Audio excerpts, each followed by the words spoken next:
మీరు శివాలయానికి వెడితే నందీశ్వరుడు ఉంటాడు.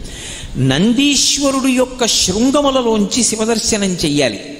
అసలు నందీశ్వరుడి దగ్గరికి వెళ్ళి ప్రార్థన చెయ్యకుండా శివలింగం వంక దర్శనం చెయ్యకూడదు. నంది దగ్గరికి వెళ్ళి మొట్టమొదట ప్రార్థన చెయ్యాలి. ఏమని అంటే, నందీశ్వర నమస్తుభ్యం సాంబానంద ప్రదాయక మహాదేవస్య సేవార్థం ఆజ్ఞాం దాతుమర్హసి అని అడగాలి. అనుజ్ఞాం దాతుమర్హసి. నందీశ్వర నమస్తుభ్యం. నమస్తుభ్యం అంటే రెండు చేతులు కైమోడ్చి ఇలా శిరసు ఉంచి నమస్కరించాలి. నమస్కరించి, ఓ నందీశ్వర నీకు నమస్కరిస్తున్నాను. ఎవరు నువ్వు? సాంబానంద ప్రదాయక. సా అంబ ఆనంద ప్రదాయక. అమ్మతో కలిసి ఉన్నటువంటి శివుని యొక్క